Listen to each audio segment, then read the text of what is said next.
जय हिंद साथियों, स्वागत है आपका self study classes with Sumit Jain YouTube channel में। सो साथियों, स्टार्ट हो चुका है आज का ये सेशन। सभी लोग एक बार वीडियो को लाइक कर देंगे और दोस्तों अपने मित्रों तक शेयर जरूर कर दें। ठीक है, स्टार्ट हो चुका है आज का ये सेशन। और दोस्तों आज हम हिंदी साहित्य के कुछ महत्वपूर्ण प्रश्नों पर चर्चा करने वाले हैं। जितने भी हमारे साथी हैं वो एक बार लाइक करें, और जो भी साथी हमारे पंजाब मास्टर कैडर एग्जाम की तैयारी कर रहे हैं उनके लिए स्पेशल मॉडल पेपर दोस्तों लॉन्च किया गया, उनके लिए कोर्स भी लॉन्च किया गया। कोर्स में आप 1099 में दोस्तों एडमिशन ले सकते हैं, और मॉडल पेपर अगर आपको लगाना है तो इसमें 4500 क्वेश्चन होंगे और पूरे 599 में आप इस मॉडल पेपर में दोस्तों एडमिशन ले सकते हैं। ठीक है, साथ ही दोस्तों 2020 टेस्ट सीरीज बिल्कुल फ्री होती है सेल्फ स्टडी क्लासेस ऐप पर। तो आपको करना क्या है, self study classes app download करना है। सप्ताह में 2 दिन रविवार और गुरुवार ये सीरीज होती है बिल्कुल फ्री। ठीक है, तो जुड़े। और दोस्तों जूनियर सुपर टेट का बैच जल्द ही स्टार्ट होने वाला है 2 सितंबर से। तो आपको करना क्या है, 100 नंबर की हिंदी के लिए दोस्तों 100 नंबर की हिंदी के लिए जूनियर सुपर टेट, अगर आप 100 नंबर की हिंदी को बहुत अच्छा बनाना चाहते हैं तो आपके लिए एक बैच स्टार्ट होने वाला है 2 सितंबर से। आप जल्द ही दोस्तों इस बैच से जुड़ने के लिए एडमिशन ले लें। मात्र 1099 में अभी ऑफर है जूनियर टेट के लिए। ठीक है, तो जिन भी साथियों को एडमिशन लेना है वो जल्दी करें। ये हिंदी साहित्य का संपूर्ण कोर्स, इस कोर्स में आपको दोस्तों एडमिशन लेना है जूनियर टेट वाले साथी। ठीक है, 1099 का ये कोर्स है दोस्तों। आप ऐप पे जाइए सेल्फ स्टडी क्लासेस ऐप पर, और इस वाले कोर्स में आप एडमिशन ले सकते हैं। ठीक है, साथ ही हिंदी साहित्य की 10,000 प्रश्नों की टेस्ट सीरीज लॉन्च की गई दोस्तों। हिंदी साहित्य के पूरे 10,000 क्वेश्चन आप दोस्तों 599 में 10,000 क्वेश्चन को परचेस करके आप प्रैक्टिस कर सकते हैं, अपनी प्रैक्टिस को बढ़ा सकते हैं। पेपर चाहे जब हो, लेकिन आपको प्रैक्टिस जरूर करनी है। ठीक है, तो स्टार्ट करते हैं आज का ये सेशन। सभी लोग आपका पहला प्रश्न है कि रामानुजाचार्य ने किस दर्शन का प्रतिपादन किया। प्रश्न क्रमांक आपका 1 है। रामानुजाचार्य के बारे में आपको बताना है कि इन्होंने किस दर्शन का प्रतिपादन किया था। अद्वैतवाद का, शुद्धाद्वैतवाद का, विशिष्टाद्वैतवाद या फिर द्वैतवाद का। रामानुजाचार्य ने किस दर्शन का प्रतिपादन किया था, सभी लोग बताएंगे। एक बार वीडियो को लाइक और शेयर कर दो सभी लोग अपने मित्रों तक। दर्शन बताना रामानुजाचार्य का कौन सा दर्शन है, किस दर्शन का इन्होंने प्रतिपादन किया था। फटाफट से सभी लोग आंसर बताएंगे। आपको पता है दोस्तों अद्वैतवाद शंकराचार्य है ना, शुद्धाद्वैतवाद वल्लभाचार्य है ना, और विशिष्टाद्वैतवाद जो है दोस्तों ये विशिष्टाद्वैतवाद था रामानुजाचार्य का। क्योंकि राम क्या है, बोले राम विशिष्ट हैं, तो विशिष्टाद्वैतवाद रामानुजाचार्य। ठीक है, वेरी गुड आंसर। अगला क्वेश्चन, सूफी साधना के 4 पड़ावों में इनमें से कौन सा नहीं है। कौन सा नहीं है, सूफी साधना के 4 पड़ावों में इनमें से कौन सा नहीं है। प्रश्न क्रमांक 2, शरीयत, तरीकत, मलकत या फिर मारिफत, बताएं। प्रश्न क्रमांक 2 का आंसर आपको चयन करना है, और सूफी साधना के 4 पड़ावों में कौन सा नहीं है ये आपको चयन करना है। क्वेश्चन अच्छा है, 4 विकल्प है प्रश्न क्रमांक 2 में। सूफी साधना के 4 पड़ावों में कौन सा नहीं है ये आपको बताना है। और बहुत सारे लोग हैं, कुबेर जी बताइए, प्रवीण जी आपको बताना है, पूनम जी राइट आंसर हो जाएगा, बोले सर मलकत। ये सूफी साधना के 4 पड़ावों में नहीं है, यानी कि आपका उत्तर सी नंबर जो है वो बिल्कुल सही है। सी नंबर आंसर सही हो जाएगा। संख्यावाचक विशेषण कौन सा है, संख्यावाचक विशेषण आपको बताना है कौन सा है। प्रश्न क्रमांक 3 में 7, काला, रावण या फिर खट्टा, तो बताइए आंसर इसमें क्या हो जाएगा आपका। संख्यावाचक विशेषण कौन सा है, ये प्रश्न क्रमांक 3 में आपको चयन करना है। और 3 नंबर का आंसर आपका क्या हो जाएगा, अंकिता सिंह बताइए। मनु जी, संख्यावाचक विशेषण कौन सा है, आपका सीधा आंसर जाएगा 7, यानी कि ये नंबर आपने बताया, बिल्कुल राइट आंसर बताया। नाथ संप्रदाय के प्रवर्तक इनमें से कौन है दोस्तों, नाथ संप्रदाय के प्रवर्तक आपको चयन करना है, जल्दी से बताइए। नाथ संप्रदाय के प्रवर्तक कौन माने जाते हैं, नाथ संप्रदाय के प्रवर्तक कौन है? अच्छा क्वेश्चन है और सभी लोगों को लगभग पता है कि सर यहां नाथ संप्रदाय के प्रवर्तक अगर पूछा गया है तो आप सीधा आंसर लगा दो गोरखनाथ, यानी कि आपका जो ए नंबर है गोरखनाथ वो सही है। ये नाथ संप्रदाय के प्रवर्तक माने जाते हैं, ए नंबर राइट आंसर हो जाएगा, गोरखनाथ आपका सही है। किसने सर्वाधिक ऐतिहासिक नाटक लिखे हैं? किसने सर्वाधिक ऐतिहासिक नाटक लिखे हैं? मोहन राकेश, जयशंकर प्रसाद, लक्ष्मी नारायण लाल या फिर सुरेंद्र वर्मा? सर्वाधिक ऐतिहासिक नाटक किसने लिखे बताइए? सर्वाधिक ऐतिहासिक नाटक लिखने वाले जो दोस्तों लेखक हैं वो कौन है? प्रश्न क्रमांक 5 में ऐतिहासिक नाटक बताना है। सर्वाधिक ऐतिहासिक नाटक जो लिखे हैं वो किसने लिखे हैं? राइट आंसर आपका सही हो जाएगा कि सर्वाधिक ऐतिहासिक नाटक लिखने वाले जो हैं वो हैं जयशंकर प्रसाद, यानी कि आपका राइट आंसर बी बिल्कुल सही है। बी जिन्होंने बताया उनका आंसर सही है, जयशंकर प्रसाद आपका राइट आंसर हो जाएगा दोस्तों, है ना। इनका जन्म हुआ था 1889 में। प्रसाद की दोस्तों कामायनी महाकाव्य, है ना, आपने पढ़ा है, ठीक है। और इनका प्रथम नाटक सज्जन, प्रथम ऐतिहासिक नाटक इनका कौन सा? राजश्री। इनका प्रथम ऐतिहासिक नाटक राजश्री, वेरी गुड। मेरी आत्म कहानी आत्मकथा के रचनाकार कौन है? मेरी आत्म कहानी आत्मकथा के रचनाकार कौन है? हरिवंश राय बच्चन, सुभाष चंद्र बोस, महात्मा गांधी या फिर श्याम सुंदर दास? मेरी आत्म कहानी आपको बताना है, जल्दी से सभी लोग बताएंगे। यहां पर आपको बताना है दोस्तों, और यहां पर जूनियर सुपर टेट के लिए भी है दोस्तों, ये जूनियर सुपर टेट, डीएसएसबी, आगे आने वाले टीजीटी, पीजीटी। मेरी आत्म कहानी आत्मकथा के रचनाकार आपसे पूछा गया है और आपने बिल्कुल सही आंसर बताया है, श्याम सुंदर दास, है ना। श्याम सुंदर दास के बारे में पढ़ते हो, सरस्वती के प्रथम संपादक थे श्याम सुंदर दास, है ना। डी नंबर आपका बिल्कुल राइट आंसर, बहुत बढ़िया। हिंदी में रिपोर्टाज विधा के जनक कौन है दोस्तों? हिंदी में रिपोर्टाज विधा के जनक कौन है? शिव कुमार जी बताइए, हिंदी में रिपोर्टाज विधा के जनक कौन माने जाते हैं? प्रश्न क्रमांक आपका 7 है, 7 का आंसर 7 में देना है, बताइए।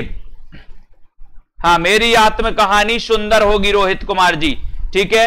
हिंदी में रिपोर्टाज विधा के जनक कौन माने जाते हैं? और आपने पढ़ा है कि सर हिंदी का प्रथम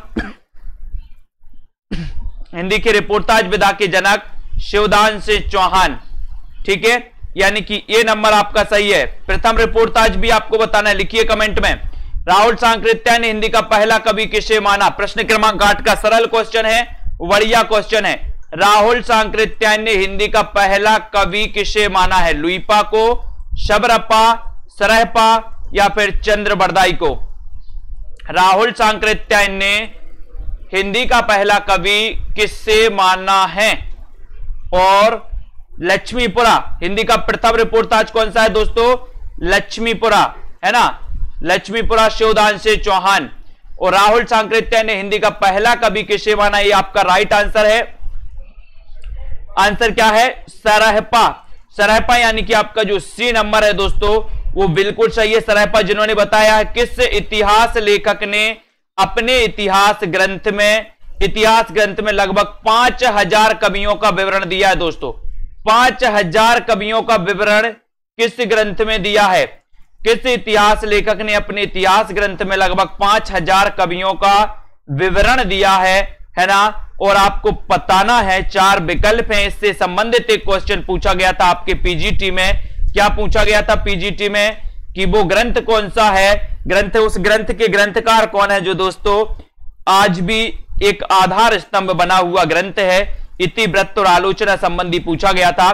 तो यहां पर किस इतिहास लेखक ने अपने इतिहास ग्रंथ में 5000 लगभग, यानी कि मिश्र बंधु, ये 3 भाई थे, इन तीनों भाई के नाम बताइए, है ना। जिसने मृत्यु को जीत लिया है के लिए एक शब्द कौन सा है दोस्तों?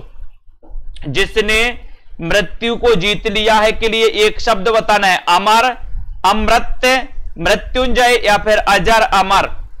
जिसने मृत्यु को जीत लिया उसके लिए एक शब्द आपको चयन करना है। और सीधा आंसर प्रश्न क्रमांक आपका 10 है, और 10 में आपको चयन करना है सभी लोग वीडियो को लाइक जरूर कर दे। सेल्फ स्टडी क्लासेस में 2 सितंबर से आपका दोस्तों 100 नंबर हिंदी के लिए जूनियर सुपर टेट का बैच स्टार्ट होने वाला है। 2 सितंबर से आप 1099 में एडमिशन ले सकते हैं दोस्तों मात्र, ठीक है। 100 नंबर हिंदी के लिए जिसने मृत्यु को जीत लिया है उसे मृत्युंजय कहेंगे। सी नंबर आपका बिल्कुल सही है। गौड़ीय संप्रदाय के प्रवर्तक कौन है दोस्तों, है ना। गौड़ीय संप्रदाय, इसे दोस्तों चैतन्य संप्रदाय भी कहा जाता है। चैतन्य संप्रदाय भी इसे कहा जाता है।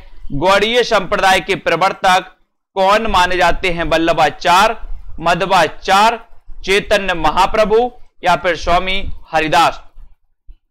गौड़ीय संप्रदाय के प्रवर्तक आचार्य कौन थे, ये आपको चयन करना है और आपका यहां पर सीधा आंसर चला जाएगा कि सर गौड़ीय संप्रदाय के जो प्रवर्तक हैं वो प्रवर्तक हैं कौन, चैतन्य महाप्रभु। गौड़ीय, गॉड से गौड़ीय और गॉड को अपन प्रभु बोलते हैं, तो महाप्रभु यानी कि चैतन्य महाप्रभु। अष्टछाप की स्थापना कब हुई, 12 का आंसर। अष्टछाप की स्थापना कब हुई, 1565 में, बताइए 1556, 1555 या फिर 1575 में। अष्टछाप की स्थापना कब हुई, इसका आंसर आपको चयन करना है। वीडियो को एक बार लाइक कर दो। 12 का आंसर बताना है। अष्टछाप की स्थापना कब हुई, इसका आंसर सभी लोग बताएंगे। और दोस्तों आपका राइट आंसर चला गया 1565 में, है ना। एक क्वेश्चन आया था टीजीटी में, अष्टछाप की स्थापना 1565, है ना। ये नंबर आपका सही। जंजीरें और दीवारें संस्मरण के रचनाकार कौन है, जंजीरें और दीवारें, है ना। हमें जंजीरें और दीवारें बनाना है। कैसे बनाना जंजीरें और दीवारें, महादेवी वर्मा, रामवृक्ष बेनीपुरी, पदम सिंह शर्मा या फिर प्रकाश गुप्त। जंजीरें और दीवारें संस्मरण के रचनाकार कौन माने जाते हैं, ये आपका प्रश्न है। प्रश्न अच्छा है और सीधा आपका राइट आंसर जाएगा कि सर जंजीरें और दीवारें जो संस्मरण है, ये संस्मरण है किसका, किसका है, राम वृक्ष बेनीपुरी। बोले हमें वृक्ष से जंजीरें और दीवारें बनाना है। कैसे बनाना है, वृक्ष से, तो राम वृक्ष बेनीपुरी यानी बी नंबर। छायावाद को प्रगीतों का आंदोलन किसने कहा, बहुत अच्छा क्वेश्चन है। 14 का आंसर सभी लोग बताएंगे। छायावाद को बताइए, सभी लोग बताएंगे। छायावाद को प्रगीतों का आंदोलन किसने कहा है, दिनकर, अज्ञे, हरिऔध या फिर डॉक्टर नगेंद्र। पूरा आंसर आपको बताना है। 14 का आंसर। और पीजीटी का एग्जाम किस किसने दिया है और किसके कितने नंबर आए हैं बताते जाओ जरा। छायावाद को प्रगीतों का आंदोलन किसने कहा है, 14 का आंसर आपको चयन करना है। और वो कहा है दोस्तों दिनकर ने। किसने कहा है, रामधारी सिंह दिनकर। 1908 में रचना, 1908 में जन्म, है ना। हुंकार इनकी रचना है, कुरुक्षेत्र इनकी रचना है ना। हुंकार, कुरुक्षेत्र, उर्वशी भी याद रखना। दिनकर। संत कवि गुरु नानक देव का जन्म कहां हुआ था दोस्तों, गुरु नानक देव का जन्म आपको बताना है। और सेल्फ स्टडी क्लासेस ऐप किसने डाउनलोड नहीं किया अभी तक, सभी लोग self study classes app download कर लें। और दोस्तों वहां पर आपको 2020 टेस्ट सीरीज करवाई जाती है बिल्कुल फ्री में, ठीक है। अब यहां पर आपको चयन करना है, ये आएगा संत कवि गुरु नानक देव का जन्म कब हुआ था, ये आपको चयन करना है। सॉरी, कहां हुआ था ये आपको बताना है। और सीधा आंसर आपका चला गया है कहां पर, तलवंडी। तलवंडी यानी कि बी नंबर आपका राइट आंसर है। बी नंबर सही आंसर हो जाएगा। सभी लोग लाइक जरूर कर दें। भक्ति का प्रारंभ कहां से हुआ दोस्तों, पूर्वी भारत से, दक्षिण भारत से, पश्चिमी भारत से या फिर उत्तरी से, है ना। और यहां पर आपको बताना है, ठीक है। ये बताइए भक्ति का प्रारंभ कहां से हुआ था, भक्ति का प्रारंभ कहां से हुआ था। और 16 का आंसर आपका हो जाएगा बी नंबर यानी कि दक्षिण भारत से। दक्षिण भारत, वेरी गुड, बी नंबर आपका राइट। जहां एक ही शब्द के अनेक अर्थ व्यंजित हो वहां कौन सा अलंकार होता है दोस्तों, जहां एक ही शब्द के अनेक अर्थ व्यंजित हो वहां कौन सा अलंकार होता है, यमक, रूपक, श्लेष या फिर उत्प्रेक्षा। आपके अलंकार की परिभाषाओं से पूछा गया था अलंकार की परिभाषाओं से पूछा गया था 3 क्वेश्चन पीजीटी में। 3 क्वेश्चन पूछे गए थे दोस्तों अलंकार की परिभाषाओं से, 103। और अलंकार में आपको चयन करना है और अलंकार में आपका राइट आंसर क्या हो जाएगा? 17 का आंसर सभी लोगों ने श्लेष लगाया है। जहां एक ही शब्द के अनेक अर्थ व्यंजित हो वहां पर श्लेष अलंकार होता है, यानी कि आपका सी बिल्कुल सही। हाथ को हाथना सूझना का अर्थ क्या है? भ्रम में पड़ जाना, खोए रहना, घना अंधेरा होना या फिर चोट लगना। हाथ को हाथना सूझना, इसका अर्थ आपको चयन करना है। लाइक शेयर करते रहें वीडियो को और अपने मित्रों तक दोस्तों बने रहें इसी प्रकार से, ठीक है। हाथ को हाथ ना सूझना, इसका अर्थ आपको चयन करना है। उत्तर आपका क्या हो जाएगा? और यहां पर आपका 18 का आंसर चयन करना है और आपका उत्तर हो जाएगा कि सर घना अंधेरा होना। घना अंधेरा होना यानी कि सी आपका बिल्कुल सही है। C number, very good. इनमें से रीतिकाल का कौन सा कवि अपना प्रकृति चित्रण के लिए विख्यात है? दोस्तों प्रकृति चित्रण के लिए कौन सा कवि विख्यात है रीतिकाल का? घनानंद, मतिराम, सेनापति या फिर ग्वाल? रीतिकाल का कौन सा कवि प्रकृति चित्रण के लिए विख्यात है? 19 का आंसर आपको बताना है। और यहां पर रीतिकाल का कौन सा कवि प्रकृति चित्रण के लिए विख्यात है? उत्तर चला जाएगा आपका सेनापति। सेनापति आपका सही है। इनकी एक रचना है दोस्तों कवित्र रत्नाकर। कवित्र रत्नाकर किसकी रचना है? सेनापति की, यानी कि आपका सी सही है। इनमें छायावादी कवि कौन नहीं है दोस्तों? छायावादी कवि कौन नहीं है? सूर्यकांत त्रिपाठी निराला, पंत, जयशंकर प्रसाद या फिर शिवमंगल सिंह सुमन? छायावादी कवि कौन नहीं है? ये आपका क्वेश्चन पूछा गया और अच्छा क्वेश्चन है, 20 नंबर का क्वेश्चन है। लाइक शेयर करते रहें। जिन भी साथियों को जूनियर टेट पढ़ना है, न्यू बैच स्टार्ट हो रहा है 2 सितंबर से। 2 सितंबर से new batch start, junior super TET 100 number Hindi के लिए दोस्तों, है ना। तो जिन भी साथियों को अध्ययन करना है, self study classes app download कर लो और 1099 के कोर्स में एडमिशन लेकर के अध्ययन करें। छायावादी कवि कौन नहीं है? उत्तर चला जाएगा डी नंबर, यानी शिव मंगल से सुमन, है ना। ये डी आपका सही है। संत कवि कौन सा नहीं है दोस्तों? अच्छा क्वेश्चन है, 21 का आंसर। एक क्वेश्चन पूछा गया था कि संत कवियों में सबसे पढ़े लिखे, सबसे शास्त्रज्ञ कौन थे, है ना। तो संत कवियों में सबसे शास्त्रज्ञ या पढ़े लिखे थे दोस्तों सुंदरदास। क्वेश्चन आता ही है कि सर संत कवियों में सबसे पढ़े लिखे कौन थे? तो सुंदरदास सबसे पढ़े लिखे थे, है ना। और यहां पर संत कवि कौन नहीं है? कबीर तो है, सुंदरदास है, मलुकदास है, लेकिन संत कौन नहीं है? संत कौन नहीं है? प्रश्न क्रमांक 21 में आपका उत्तर हो जाएगा दोस्तों तुलसीदास, यानी कि आपका जो बी नंबर है तुलसीदास वो बिल्कुल सही है। बी जिन्होंने बताया उनका आंसर सही है। राघव चेतन इनमें से किस सूफी काव्य का पात्र है? बहुत अच्छा क्वेश्चन। राघव चेतन किस सूफी काव्य का पात्र है? 22 का आंसर। देखते हैं कौन कौन बता पाता है। राघव चेतन किस सूफी काव्य का पात्र है? ये आपका क्वेश्चन है और आपको चयन करना है प्रश्न क्रमांक 22 का आंसर। राघव चेतन के बारे में आपको चयन करना है। और ये मधुमालती पूछा गया था दोस्तों, कई लोगों ने गलत लगा दिया अभी पीजीटी में। यहां पूछा गया था कि सुमेलित करिए रचनाओं को, तो मधुमालती में क्या दिया था? कुतुबन दिया था, जबकि ये मधुमालती किसकी रचना है? मंझन की, है ना। मृगावती किसकी है? ये कुतुबन की है, कुतुबन की, है ना। पद्मावत जायसी की है, ठीक है। चंदायन किसकी है दोस्तों, है ना। और यहां पर आपको बताना है कि चंदायन के रचनाकार कौन है, सभी लोग बताएंगे। और राघव चेतन जो है ये पद्मावत का दोस्तों पात्र है। चंदायन की रचना भी जल्दी से बताइए। यहां पर राम भक्ति शाखा में रसिकोपासना का समावेश किसने किया? राम भक्ति शाखा में रसिकोपासना का समावेश किसने किया? 23 का आंसर जल्दी से बताएं। चंदायन के रचनाकार कौन है बताइए सभी लोग, आंसर बताना है। और यहां पर सीधा आंसर राम भक्ति शाखा में रसिकोपासना का समावेश किसने किया है? और बहुत बढ़िया आंसर आया है मुल्ला दाऊद। चंदायन के रचनाकार मुल्ला दाऊद, ठीक है। और रसिकोपासना की जो स्थापना की है दोस्तों 23 में, वो किसने की है ना? समावेश, रसिकोपासना का समावेश किया है दोस्तों किसने? अग्रदास, यानी कि आपका उत्तर बी नंबर अग्रदास ने। वेरी गुड, बी नंबर सही बताया आपने। केशवदास को किस वर्ग में रखना समीचीन है दोस्तों? रीतिबद्ध में, रीति मुक्त में, रीति सिद्ध में?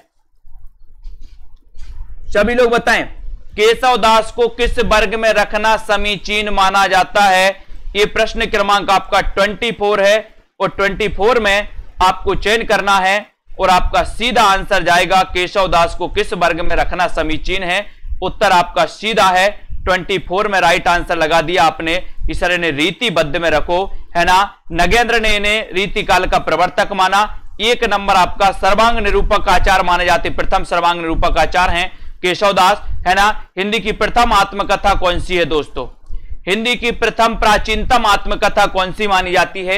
ये क्वेश्चन है आपका। अर्धकथानक, जीवन चरित्र, तरुण के स्वप्न या फिर आत्मकथा? हिंदी की प्रथम आत्मकथा कौन सी है? 25 का आंसर, और 25 का आंसर हो जाएगा, क्या हो जाएगा? अर्धकथानक। इसके रचनाकार आपको बताना है। अर्धकथानक के रचनाकार कौन है? हिंदी की प्रथम प्राचीनतम आत्मकथा है दोस्तों अर्धकथानक। 1 नंबर आपका बिल्कुल सही। आवारा मसीहा जीवनी में किसके जीवन का उल्लेख किया गया?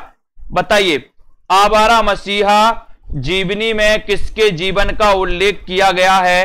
ये आपको बताना है। 4 विकल्प हैं। ये आवारा मसीहा से कुछ पूछा गया था दोस्तों आपसे। आवारा मसीहा के चाहे रचनाकार पूछा गया हो या चाहे आपसे पूछा गया हो कि आवारा मसीहा में किसके जीवन का वर्णन है। क्या पूछा गया था आवारा मसीहा का? आवारा मसीहा जीवनी में किसके जीवन का उल्लेख है? सभी लोगों को लगभग पता है। ये नंबर आपका सही है। ये नंबर शरत चंद्र का, ठीक है। और ये आवारा मसीहा विष्णु प्रभाकर की रचना है दोस्तों, विष्णु प्रभाकर की रचना है ना? और शरत चंद्र, ये जीवनी साहित्य पूछा गया था कि इसका काव्य रूप क्या है ना? काव्य रूप पूछा गया था, तो ये जीवनी साहित्य दोस्तों, है ना? ये आपका विष्णु प्रभाकर की रचना शरत चंद्र के जीवन पर आधारित और जीवनी साहित्य है। भारतेंदु युग का एक अन्य नाम क्या है? भारतेंदु युग का एक अन्य नाम क्या है? प्रगति, प्रयोग काल, जागरण सुधार काल, पुनर्जागरण काल या फिर नव सामंत काल? यानी कि 27 का आंसर। भारतेंदु युग का एक अन्य नाम क्या होता है? 27 का आंसर। और सभी लोग बताएंगे, देखते हैं कौन कौन सही बता पाता है। भारतेंदु युग का एक अन्य नाम क्या माना जाता है? सभी लोगों को चयन करना है। और सेल्फ स्टडी क्लासेस ऐप जरूर डाउनलोड कर ले सभी लोग, सभी साथी। और जूनियर टेट के लिए जो 100 नंबर के लिए पढ़ना चाहते हैं, 100 नंबर हिंदी के लिए, वो आज ही एडमिशन ले सकते हैं दोस्तों, है ना? पंजाब मास्टर कैडर वाले भी अपनी तैयारी स्टार्ट कर दें। और आपका उत्तर हो जाएगा यहां पर सी नंबर, पुनर्जागरण काल। भारतेंदु युगीन लेखक कौन है? प्रताप नारायण मिश्र, हरिऔध, विद्यानिवास मिश्र या फिर जयशंकर प्रसाद? भारतेंदु युगीन लेखक कौन है? बताएं, कौन है भारतेंदु युगीन लेखक? भारतेंदु युग के लेखक कौन माने जाते हैं? इसका चयन आपको करना है। और यहां पर प्रताप नारायण मिश्र तो है ना? विद्यानिवास मिश्र, हरिऔध या फिर जयशंकर प्रसाद, इनमें से चयन करना है।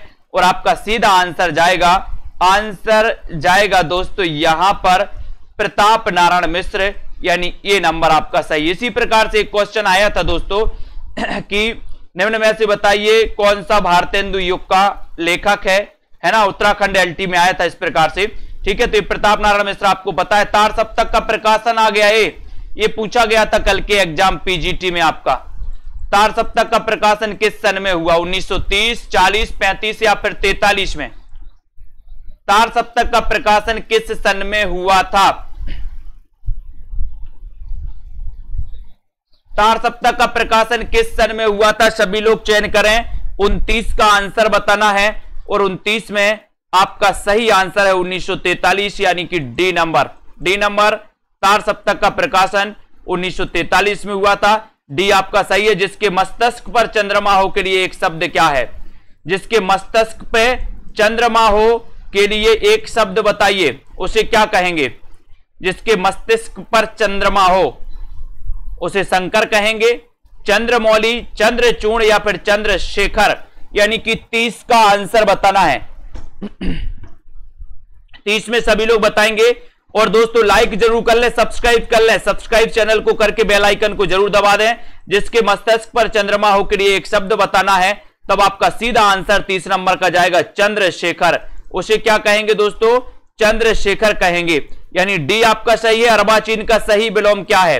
है ना, विलोम पूछे थे दोस्तों आपके, है ना, एक पूछा था प्राचीन का अर्वाचीन, ठीक है। एक और पूछा था दोस्तों आपके काय काय के, एक सांड का साड़नी, सांड का साड़नी, जिसमें आपका गलत था, गलत पूछा था कि सांड का साड़नी नहीं होता, है ना। तो इस प्रकार से प्राचीन का अर्वाचीन भी आया था और सांड का साड़नी आपको उत्तर लगाना था कल के एग्जाम में। यहां पर अर्वाचीन का सही विलोम शब्द पूछा, 31 का आंसर बताना था और 31 का आंसर आपने चयन किया है। क्या चयन किया है? प्राचीन, यानी कि आपका जो सी नंबर है अर्वाचीन का सही विलोम प्राचीन। ये तो पूछा ही जाता है दोस्तों, ये पूछा जाता है हमेशा एग्जामों में। संज्ञा के कितने भेद हैं? संज्ञा के कितने भेद हैं? 2, 4, 5 या फिर 8? 2, 4, 5 या फिर 8 संज्ञा के कितने भेद हैं, ये आपसे पूछा गया। 32 का आंसर आपको बताना था और 32 में आपका आंसर है कि सर संज्ञा के जो भेद होते हैं, है ना, मूल रूप से तो कितने होते हैं? 3, लेकिन दोस्तों यहां पर 3 आपके ऑप्शन में नहीं है, 5 होते। कितने होते? 5, है ना। कितने होते हैं? संज्ञा के भेद 5 होते हैं। सी नंबर सही। अग्नि का पर्यायवाची बताना है। अग्नि का पर्यायवाची कौन सा नहीं है? अग्नि का पर्यायवाची कौन सा नहीं है? वीडियो को लाइक शेयर करते रहे मित्रों तक। अग्नि का पर्यायवाची नहीं है बताना है।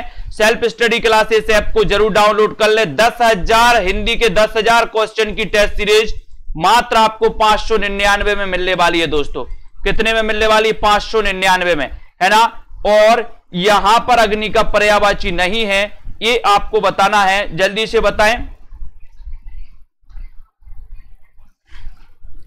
आपका राइट आंसर है अग्नि का पर्यायवाची नहीं है, तो आंसर हो जाएगा क्या? अनिल, यानी कि आपका जो बी नंबर है, B number Anil, B number आपका राइट आंसर है। Very good. भाषा की समाज शक्ति और कल्पना की समाहार शक्ति किस कवि ने? शक्ति का सर्वाधिक उपयोग किस कवि ने किया है? भाषा की समाज शक्ति और कल्पना की समाहार शक्ति का प्रयोग किस कवि ने किया है? 34 का आंसर। और 34 में आपको पता है एक आया था दोस्तों, व्यास का विलोम क्या होता है? मैंने आपको कई बार बताया, व्यास का समास, है ना। कई लोगों ने इसी पे टिक लगा दिया।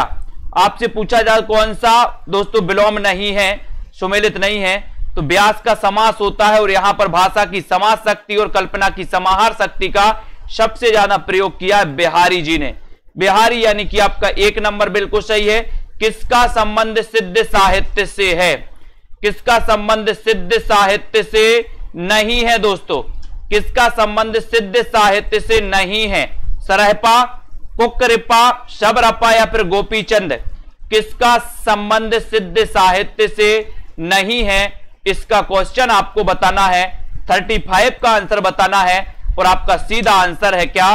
गोपीचंद, यानी कि डी नंबर आपका सही है। गोपीचंद आपका राइट आंसर, डी नंबर, विकल्प नंबर डी, ठीक है। वेरी गुड, बहुत बढ़िया। लहर किस प्रकार की संज्ञा है दोस्तों? लहर किस प्रकार की संज्ञा है? समूहवाचक, जातिवाचक, भाववाचक या फिर व्यक्तिवाचक, है ना। अपन बोलते हैं मन की लहर, है ना, तो मन में लहर उठती है, यानी कि मन में भाव उठते हैं। तो आपको पता है कि जो लहर है ये किस प्रकार की संज्ञा हो जाएगी? आपका सीधा आंसर चला जाएगा कि सर ये तो भाववाचक संज्ञा है। सी नंबर आपका सही है, भाववाचक संज्ञा। लहर भाववाचक संज्ञा है। शिव का पर्यायवाची शब्द बताना है। शिवालय, रुद्र, रुद्राक्ष या फिर हरि। शिव का पर्यायवाची शब्द क्या है? शिव का बताएं। 37 में आंसर बताना है। शिव का पर्यायवाची शब्द कौन सा है? पिछली बार पार्वती का पर्यायवाची पूछा था कि पार्वती का पर्यायवाची कौन सा नहीं है। यहां पर शिव का पर्यायवाची पूछ लिया गया, कौन सा है पूछा है। तो शिव का पर्यायवाची आपने बताया है कि सर रुद्र लगाओ, रुद्र, यानी बी नंबर आपका रुद्र सही हो जाएगा। बी नंबर वाले आपका आंसर सही है। नेक्स्ट क्वेश्चन, केवल 6 निबंध लिखकर निम्न में से किस लेखक ने हिंदी जगत में ख्याति अर्जित की? दोस्तों केवल 6 निबंध लिखकर किस लेखक ने हिंदी जगत में दोस्तों ख्याति अर्जित की है? माधव प्रसाद से है, माधव प्रसाद मिश्र, पूर्ण से है, प्रताप नारायण मिश्र या फिर गोविंद नारायण मिश्र? बताइए, केवल 6 निबंध लिखकर किसने ये अर्जित की है दोस्तों? और आपका सही आंसर हो जाएगा, क्या हो जाएगा? देखते हैं कौन कौन सही आंसर बता रहे हैं। वो निबंधकार कौन से हैं जिन्होंने केवल 6 निबंध लिखकर के दोस्तों सही का आंसर सभी का आ गया पूर्ण से, सरदार पूर्ण से, अध्यापक सरदार पूर्ण से है, यानी कि वी बिल्कुल सही, वेरी गुड। रीतिकाल को अलंकृत काल किसने कहा? इसके विपक्ष में कल क्वेश्चन पूछ लिया गया था कि किस आचार्य ने दोस्तों रीतिकाल को श्रृंगार काल कहा। एक क्वेश्चन तो आते ही है, परमानेंट है दोस्तों। एक तो अलंकृत काल पूछा जाता है आपसे और एक श्रृंगार काल पूछा जाता है ना? तो रीतिकाल को अलंकृत काल और श्रृंगार काल, तो अलंकृत काल किसने कहा है? अलंकृत काल मिश्र बंधु ने कहा है। तब श्रृंगार काल किसने कहा? तो श्रृंगार काल दोस्तों आपके विश्वनाथ प्रसाद मिश्र ने कहा, है ना? तो अलंकृत काल मिश्र बंधु, आपका उत्तर ये हो जाएगा। श्रृंगार काल विश्वनाथ प्रसाद मिश्र ने कहा रीतिकाल को, ठीक है? तो यहां पर दोनों आपके एग्जाम आलोचना में शुक्ल जी की चिंतनात्मक मान्यताओं को सबसे प्रबल समर्थन किसने दिया दोस्तों?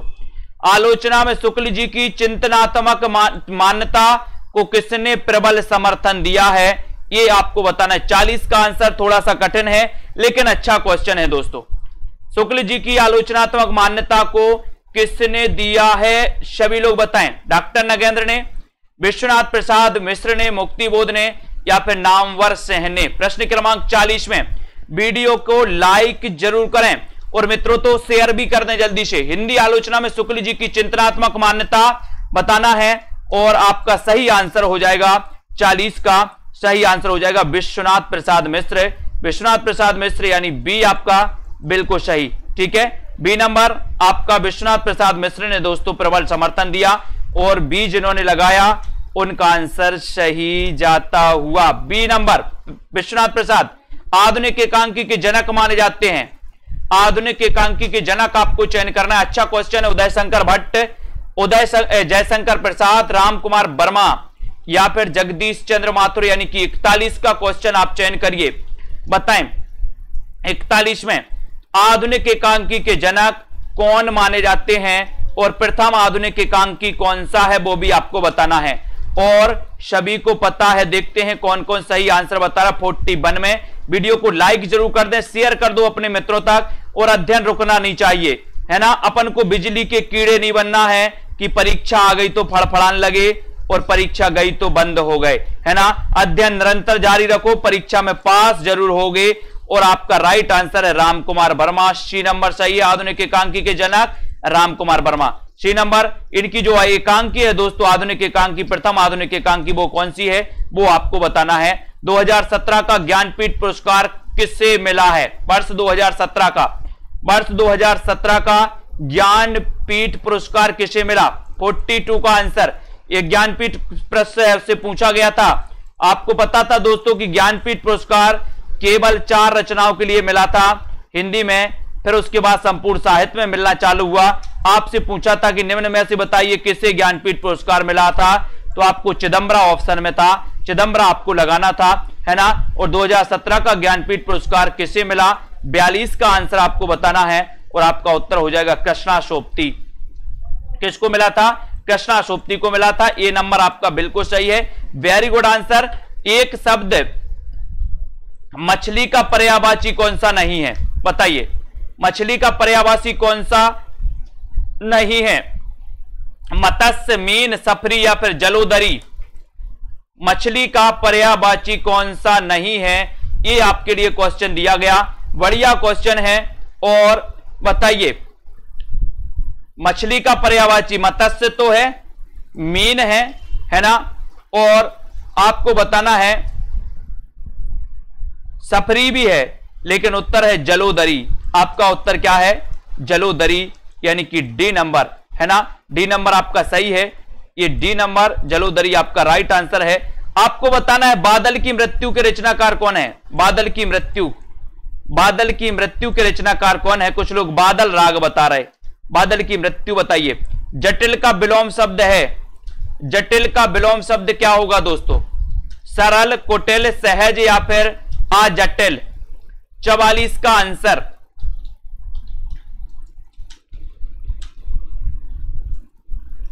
जटिल का विलोम शब्द क्या है। 44 का आंसर। अच्छा क्वेश्चन है, थोड़ा सा कंफ्यूज करने वाला, लेकिन सबसे बनेगा। 44 में बताएं जटिल का विलोम क्या होगा। राइट आंसर आपको चयन करना है। एक बार वीडियो को लाइक जरूर कर दें और सीधा सीधा आंसर आपका जा रहा है, कहां जा रहा है, ए नंबर की ओर, यानी कि सरल, है ना। कुछ लोगों ने लगा दिया कुटिल, जटिल का कुछ ने कुटिल लगा दिया, बहुत बढ़िया, है ना। तो यहां पर सरल आपका सही होगा दोस्तों, ए नंबर सही। कुछ ने अजटिल लगा दिया होगा, है ना, बहुत बढ़िया।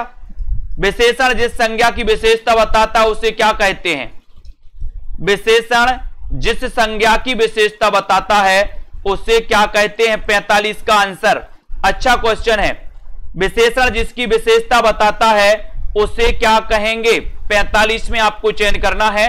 लाइक कर दें, एक बार शेयर कर दें, सेल्फ स्टडी क्लासेस ऐप से जुड़ जाएं। ऐसे अनेकों टेस्ट दोस्तों, ये टेस्ट मैंने पूरा आपके लिए फ्री करवाया था, यही वाला टेस्ट पेपर से पहले ये पूरा 150 नंबर का टेस्ट आपको करवाया था बिल्कुल फ्री, और इसी में से कम 8-10 क्वेश्चन आपके पूछे गए हैं दोस्तों, है ना।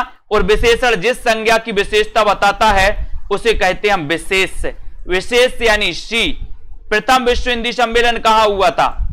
प्रथम विश्व हिंदी सम्मेलन कहां हुआ था। 46 का आंसर। राइट आंसर आपको चयन करना। क्वेश्चन अच्छा है और दोस्तों आपको बताना भी है प्रथम विश्व हिंदी सम्मेलन कहां पर हुआ था, और सीधा सीधा आंसर आपका जा रहा है कहां पर हुआ था। प्रथम विश्व हिंदी सम्मेलन कब हुआ था यह भी आपको बता देना है ना। प्रथम विश्व हिंदी सम्मेलन हुआ था नागपुर में, यानी बी नंबर आपका सही है। और कब हुआ था यह भी आपको बताना है, जल्दी से बताएं। ये 46 का नागपुर आपका सही हो जाएगा। आधुनिक भाषा विज्ञान का जनक कौन है दोस्तों। आधुनिक भाषा विज्ञान का जनक कौन माना जाता है।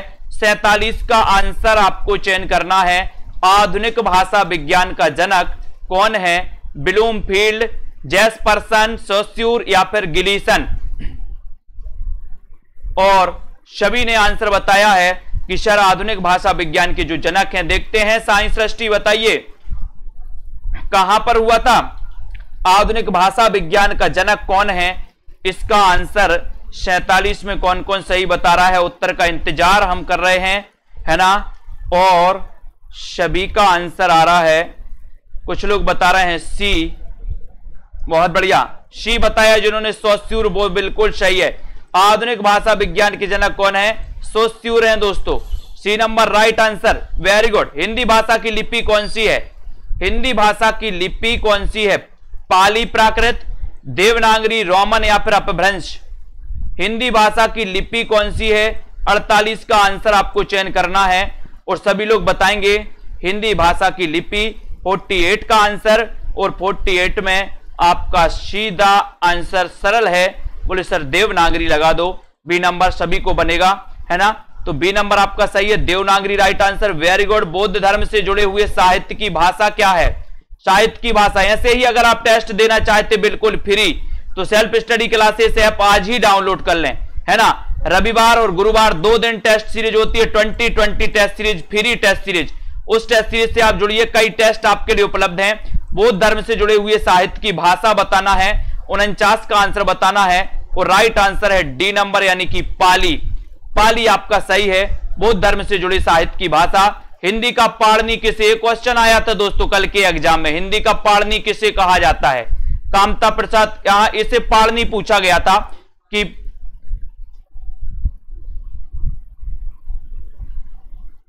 जल्दी से बताइए। 50 का आंसर, ये हिंदी का पाणिनि नहीं, मतलब पाणिनि पूछा गया था दोस्तों, अष्टाध्यायी पाणिनि, है ना, वो पूछा गया था, ठीक है। हिंदी का पाणिनि पूछा गया, लेकिन यहां पर तो हिंदी का पाणिनि आपको बताना है। हिंदी का पाणिनि और हिंदी व्याकरण का पाणिनि, हिंदी का पाणिनि और हिंदी व्याकरण का पाणिनि। देखो कामता प्रसाद गुरु लगा रहे लाइन से, देखते कौन कौन सही बता रहा है। 50 में कुछ लोग ए लगा रहे हैं, कुछ लोग डी लगा रहे हैं, लेकिन आपका उत्तर है डी, किशोरीदास वाजपेयी, यानी कि 50 का आंसर आपका है दोस्तों डी नंबर। 50 का आंसर आपका क्या है? डी नंबर, जिन्होंने बताया है। इन्हें हिंदी व्याकरण का पाणिनि कहा जाता है दोस्तों। ये हिंदी व्याकरण के पाणिनि है। व्याकरण, हिंदी व्याकरण के पाणिनि कामता प्रसाद गुरु, हिंदी का पाणिनि किशोरीदास वाजपेयी। यहां हिंदी का पाणिनि पूछा तो किशोरीदास वाजपेयी में आपको उत्तर लगाना, डी नंबर में आपको उत्तर लगाना। सर्वप्रथम देवनागरी लिपि का उल्लेख कहां प्राप्त होता है? सर्वप्रथम देवनागरी लिपि का उल्लेख कहां प्राप्त होता है? अशोकेश अभिलेख में, उपनिषद में, उदय भट्ट के शिलालेख में, जय भट्ट के शिलालेख में, या फिर ऋग्वेद में? सर्वप्रथम देवनागरी लिपि का उल्लेख आपको चयन करना है, तो यहां पर 51 का आंसर चयन करना है। लाइक शेयर जरूर करते रहें अपने मित्रों तक। और जूनियर टेट सुपर टेट के लिए दोस्तों, जूनियर सुपर टेट के लिए एडमिशन जरूर ले लें आप लोग। 51 का आंसर, और 51 में आपका होगा जय भट्ट के शिलालेख में, यानी सी आपका सही है। जय भट्ट के शिलालेख में सर्वप्रथम देवनागरी लिपि का उल्लेख प्राप्त होता है, सी आपका सही है। ठीक है, सी जिन्होंने बताया उनका आंसर बिल्कुल सही हो जाएगा। सभी लोगों के लिए धन्यवाद। और सभी साथी जिनको भी जूनियर सुपर टेट के एग्जाम की तैयारी करना है, ये जूनियर सुपर टेट का 2 सितंबर से बैच प्रारंभ हो रहा है, नया बैच। इस बैच से आप जुड़ सकते हो दोस्तों। ठीक है, इस बैच में आपको 100 नंबर की हिंदी के लिए ये बैच स्टार्ट हुआ है। 100 नंबर हिंदी को आप कंप्लीट कर सकते हो बहुत अच्छे से। मात्र 1099 का एक कोर्स है ना।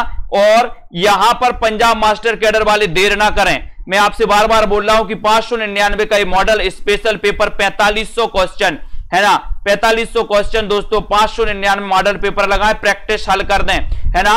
और एक दोस्तों पूरा 10,000 क्वेश्चन का टेस्ट सीरीज, हिंदी और हिंदी व्याकरण दोनों मिला के 10,000 क्वेश्चन की टेस्ट सीरीज लॉन्च की गई। और ये मात्र 599 की टेस्ट सीरीज है, 10,000 क्वेश्चन की। इसमें आपको पढ़ सकते हैं। और साथ ही दोस्तों हिंदी साहित्य का संपूर्ण कोर्स, जो आपको जूनियर टेट में जिनको भी एडमिशन लेना है वो सेल्फ स्टडी क्लासेस में आ जाएं। इस हिंदी साहित्य के संपूर्ण कोर्स में एडमिशन लेना है, जहां पर आपको रिकॉर्डेड कोर्स मिलेगा, जहां पर आपको लाइव क्लासें भी मिलेंगी दोस्तों, है ना। जहां पर आपको टिर की वीडियो भी मिलेंगे, टॉपिक वाइज टेस्ट भी आपको मिलेंगे, डाउट्स वाले वीडियो मिलेंगे, है ना। और दोस्तों आपके लिए ग्रुप में कोई प्रॉब्लम आती है डिस्कशन के लिए, तो आप ग्रुप में डिस्कशन भी कर सकते हो। ठीक है, तो आपको जिस भी एडमिशन में जैसी भी आपको प्रैक्टिस करना है वो पढ़ सकते हैं, अध्ययन कर सकते हैं, लाइक शेयर कर सकते हैं अपने मित्रों तक। और सेल्फ स्टडी क्लासेस ऐप पर जरूर जुड़ें और दोस्तों लग जाएं। बिल्कुल डीएसएसबी के लिए भी तैयारी हो रही है रीनू जी, डीएसएसबी के लिए भी तैयारी चल रही है। सभी लोग क्लासें अटेंड करें 5 बजे और शाम को 6:30 बजे। ठीक है, बिल्कुल सही। आकाश जी, दारसू जी, प्रमोद जी, छाया, दिव्या जी, मंजू जी, पुष्पा, विवेक जी, रश्मि जी, पूनम, दारसू जी, साहित्य एलडी, जब तक तोड़ेंगे नहीं तब तक छोड़ेंगे नहीं। बिल्कुल यही है नारा अपना। एग्जाम आते रहेंगे जाते रहेंगे, जब तक तोड़ेंगे नहीं तब तक छोड़ेंगे नहीं। Very good. Ranju ji, science दृष्टि, गीतिका जी, है ना। बहुत सारे साथी हैं दोस्तों, 115 प्लस नंबर आए हैं अपने पीजीटी में बहुत सारे साथियों के, है ना। 115 प्लस नंबर हैं, है ना। बहुत सारे साथियों ने दोस्तों हासिल किया है महारत 115 प्लस का। कुछ के 110 प्लस है, कुछ के 105 प्लस हैं। तो बहुत सारे साथी हैं अपने दोस्तों से ऐसे सेल्फ स्टडी क्लासेस से, है ना। और ऐसे टीजीटी में भी 95 प्लस 90 प्लस वाले साथी हैं। ठीक है, वेरी गुड अनिल कुमार जी।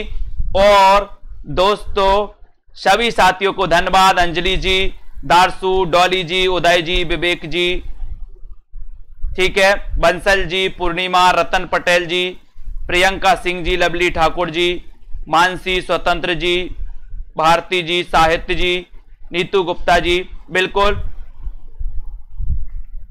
है ना। प्रियंका जी, उमाकांत और हेमानी जी, संदीप जी, बिल्कुल सही है। फुल कोर्स लेने में आपको टेस्ट सीरीज टॉपिक वाइज मिलेंगे। 3500 क्वेश्चन की टेस्ट सीरीज मिलेगी संदीप यादव जी। 35 है ना 100 3500 क्वेश्चन की टेस्ट सीरीज मिलेगी फुल कोर्स लेने में, हिंदी साहित्य के संपूर्ण कोर्स में, है ना। ठीक है, ओके आशा जी, आकाश जी, बिल्कुल। तो निरंतर तैयारी करते रहे। 9 वाली क्लास आपके लिए जीआईसी में भी सही रहेगी, डीएसएसएसबी में भी सही रहेगी, और आपके दोस्तों LT exam, Punjab master cadre वाले और जूनियर टेट वाले, ठीक है, बिल्कुल सभी साथी इसके लिए दोस्तों आप तैयारी कर सकते हैं, है ना। उमाकांत के टीजीटी तो 72 हुए हैं, वेरी गुड। राधिका, अनिल कुमार जी, अमरजीत वर्मा जी, वेरी गुड वेरी गुड, बहुत बढ़िया। दीप्ति यादव जी,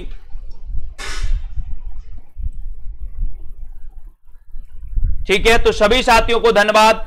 अध्ययन करते रहें, लाइक शेयर करते रहें और दोस्तों बढ़ाते रहें। सेल्फ स्टडी क्लासेस ऐप को डाउनलोड कर लें, ठीक है, बिल्कुल। धन्यवाद सभी साथियों को, सभी को धन्यवाद। जय हिंद।